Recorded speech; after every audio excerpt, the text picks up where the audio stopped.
Good morning, students. I am Dr. Geeta Garg, Associate Professor Chemistry, LBS College, Kotputli.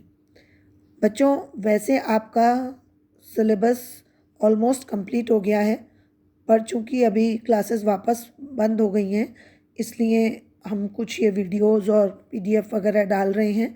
आप इनको देखें और आराम से अपना सिलेबस कंप्लीट करने की कोशिश करें। कोई प्रॉब्लम हो, कोई क्वेरी हो तो आप लोग कांटेक्ट कर सकते हैं।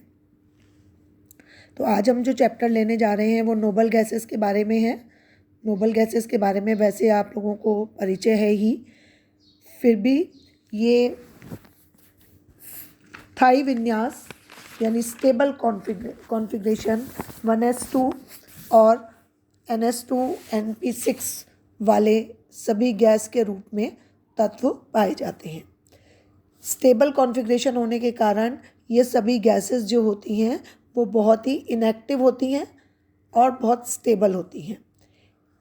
इस इनएक्टिवनेस का क्या मतलब है कि ये केमिकली बिल्कुल इनएक्टिव होती हैं, लेकिन मतलब ये रिएक्ट नहीं करती, पर आजकल इनको कुछ विशेष कंडीशंस में या विशेष परिस्थितियों में इनका हम दूसरे कंपाउंड्स के साथ में रिएक्ट कराने का प्रयास किया गया है। इनको नोबल गैसेस हम कहते हैं, यानी उत्कृष्ट गैसें इनको कहा जाता है। ये gaseous elements helium, neon, argon, krypton, xenon और रेडॉन जो होते हैं वो पीरियोडिक टेबल में 0 ग्रुप बनाते हैं, जो कि प्रेजेंटली 18 ग्रुप कहा जाता है। यह group most electronegative atom halogens के 7th A ग्रुप और जिसको हम 17 ग्रुप कहते हैं, और मोस्ट इलेक्ट्रोपॉजिटिव यानी alkali metals 1st A group के बीचों बीच सिचुएटेड होते हैं। अब ये देखो आप यहाँ पर 7th A ग्रुप जो कि हेलोजन का ग्रुप है, फिर 1st A ग्रुप जो कि क्षार धातुओं का ग्रुप है, इनके बीच में 0 ग्रुप एलिमेंट्स यानी नोबल गैसेस पाई जाती हैं। इस ग्रुप के सभी सदस्य गैसीय स्टेट में होते हैं और उनका इलेक्ट्रॉनिक कॉन्फ़िगरेशन अपन देखते हैं। हीलियम इज़ 1s2, नियॉन 10 है एटॉमिक नंबर और ये 2p6 है। फिर आर्गन 18 है, इसका 3p6 है। जैसे जैसे हम बढ़ते जाएंगे वैसे वैसे इसका क्वांटम नंबर जो है वो इस प्रकार से चेंज होता जाता है, क्योंकि इलेक्ट्रॉन्स आगे वाले सब शेल में जाने लगते हैं, शेल बढ़ता जाता है। अब देखो क्रिप्टॉन है ये 4p6, फिर जीनॉन है ये 5p6 और फिर रेडॉन है ये 6p6 होता है।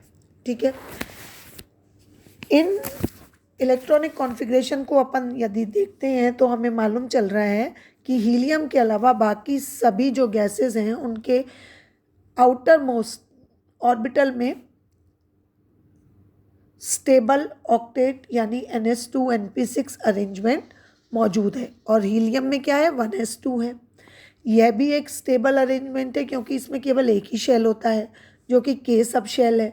तो K सब शेल में केवल एक सब शेल होने से इसमें केवल 2 ही इलेक्ट्रॉन रह सकते हैं, और इनके पास 2 इलेक्ट्रॉन मौजूद हैं, यानी कि ये फुली फिल्ड स्टेबल कॉन्फ़िगरेशन है।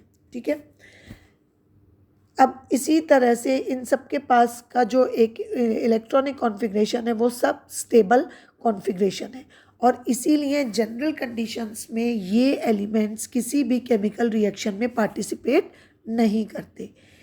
इन गैसेस को नोबल गैसेस इसलिए कहा जाता है क्योंकि जैसे जो नोबल मेटल्स होती हैं, कौन सी, गोल्ड है, प्लेटिनम है, इनकी तरह जनरल परिस्थितियों में ये भी रिएक्शन नहीं करती, ना तो नोबल मेटल्स करती हैं और ना नोबल गैसेस करती हैं। इनको रेयर गैसेस के नाम से भी जाना जाता है, दुर्लभ गैसेस, क्योंकि ये नेचर में बहुत कम मात्रा में पाई जाती हैं। अब यदि हम इनकी थोड़ी सी डिस्कवरी देखें कि इनको कैसे खोजा गया या कैसे पाई गई, तो पूरी हिस्ट्री है ये, आप किताब में पढ़ सकते हैं, इसमें कोई समझने जैसा कुछ नहीं है। लेकिन बस ये है कि प्रैक्टिकल साइंटिस्ट जब करते रहे तो उन्हें ये मालूम चलता रहा कि नाइट्रोजन के अलावा, नाइट्रोजन को केमिकली सेपरेट करने के अलावा भी एयर के अंदर कोई ना कोई एक हैवी और इनर्ट गैस मौजूद है। और ये कैवेंडिश ने सबसे पहले ट्राई किया था, पर वो सक्सेसफुल नहीं हो पाए, इग्नोर हो गया उनका प्रैक्टिकल। उसके बाद रेले नाम के साइंटिस्ट ने, लॉर्ड रेले ने इसको करने का प्रयास किया, जिससे उनको ये पता चला कि नाइट्रोजन से ज़्यादा न्यूट्रल और हैवी कोई ना कोई गैस ज़रूर मौजूद है। पर उनका भी प्रैक्टिकल जो था उसमें ऑब्जर्व वैल्यू और थियोरेटिकल वैल्यू में काफ़ी डिफरेंस आ रहा था, जिसकी वजह से वो भी एग्जीक्यूट नहीं हो पाया। उसके बाद रैम्स ने एक प्रैक्टिकल किया जिसमें उन्होंने ये किया कि कुछ ग्लोब वगैरह लगाकर उसमें केमिकल रिएक्शंस कराए, और उसके बाद में उन्होंने देखा कि नाइट्रोजन और ऑक्सीजन की ये रिएक्शन इस तरह से कराई जाए तो नाइट्रस ऑक्साइड बनता है, उसके बाद फिर NO2 बनता है। और इस तरह से करके उनको लगा कि ये प्रैक्टिकल करने के बाद अक्रिय गैस के रूप में आर्गन का पता चला। इसके बाद में हीलियम की खोज हुई। हीलियम के खोज में जेन्सन नाम के साइंटिस्ट ने एक दिन कंप्लीट सूर्य ग्रहण के दौरान लिए गए स्पेक्ट्रम में एक नई येलो कलर की लाइट D3 दिखाई दी, जो कि सोडियम की D लाइन और D1 और D2 से डिफरेंट थी। यह लाइन भी किसी नॉन एलिमेंट की स्पेक्ट्रल रेखा से रिलेटेड नहीं थी। तो फिर फ्रैंकलिन वगैरह ने यह निष्कर्ष निकाला कि कोई भी नया एलिमेंट है ये, जो अर्थ पे तो नहीं है लेकिन सौर वायुमंडल में मौजूद है।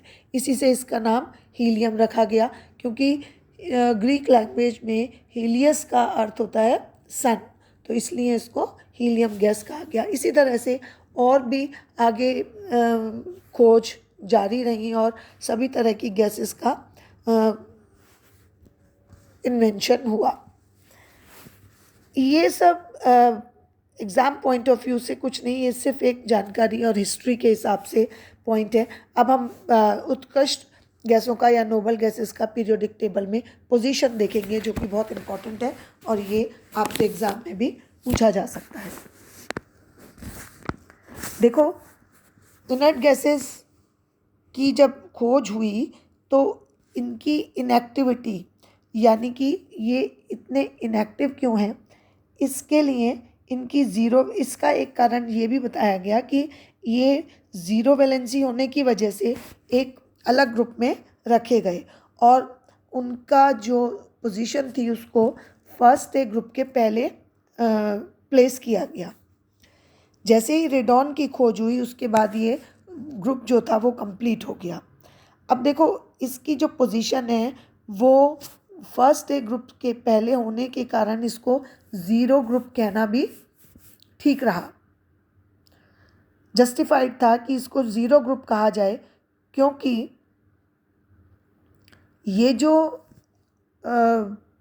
फर्स्ट ए ग्रुप है ये हाईली एल्कली मेटल्स का ग्रुप है और लास्ट वाला जो सेवेंथ ए ग्रुप था वो बहुत ज़्यादा इलेक्ट्रोनेगेटिव एलिमेंट्स का ग्रुप था। तो यानी कि दोनों के बीच में, दोनों एक्सट्रीम प्रॉपर्टीज़ वाले ग्रुप्स के बीच में ज़ीरो ग्रुप वाले इन एलिमेंट्स का आना बिल्कुल एक सही प्लेसमेंट था और इस तरह से इसने फर्स्ट ए ग्रुप और सेवेंथ ए ग्रुप के बीच में एक ब्रिज का काम किया।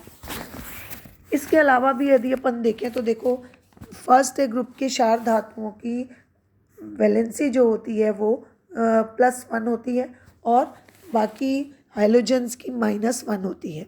ठीक है, तो +1 और -1 के बीच में ज़ीरो ऑक्सीडेशन स्टेट वाले नोबल गैसेस का प्लेसमेंट बिल्कुल सही प्रूव होता है। इसके अलावा इन गैसों की जो डेंसिटी होती है वो भी दोनों के, फर्स्ट ए ग्रुप की एल्कली मेटल्स और हेलोजेंस के बीच में होती है, दोनों के डेंसिटी के बीच की डेंसिटी इनकी होती है, इसलिए ये पोजीशन भी इस चीज़ को जस्टिफाई करती है। अब देखो आजकल जब IUPAC के अकॉर्डिंग अपन नॉमेनक्लेचर करते हैं तो ग्रुप में से अपन ने AB वगैरह नाम हटा दिया है, इसलिए इसको 18 ग्रुप के रूप में अपन इसको आजकल कंसीडर करते हैं। अब देखो इनर्ट गैसेस की ये जो पोजीशन है ये इस बात से भी जस्टिफाई होती है कि जो पीरियड है उसके एंड में जो एलिमेंट है उसमें प्रॉपर्टीज़ का भी जो रिज़ल्ट है वो बिल्कुल जस्टिफाइड लगता है। जैसे कि अपन देखते हैं कि पीरियोडिक टेबल में लेफ़्ट से राइट जाते हैं तो आयनाइजेशन पोटेंशियल लगातार बढ़ता चला जाता है और इनर्ट गैसेस का आयनाइजेशन पोटेंशियल मैक्सिमम होता है। इलेक्ट्रॉनिक कॉन्फ़िगरेशन के अकॉर्डिंग भी इनर्ट गैसेस को पीरियड के लास्ट में ही होना चाहिए, क्योंकि इनर्ट गैसेस का इलेक्ट्रॉनिक कॉन्फ़िगरेशन क्या होता है, NS2 NP6 होता है। इसके बाद नए पीरियड में नए शेल में इलेक्ट्रॉन्स का भरना प्रारंभ हो जाता है। तो इस तरह से जो इनका प्लेसमेंट है वो बिल्कुल कैसा होता है, जस्टिफाइड प्लेसमेंट है। तो उम्मीद करती हूँ कि एक इनर्ट गैसेस का इंट्रोडक्शन और आपको पीरियोडिक टेबल में इनकी पोजीशन और इनकी किस तरह से ये उत्पन्न हुई थोड़ी सी खोज की जानकारी भी अच्छी तरह से मिली होगी। Thank you so much.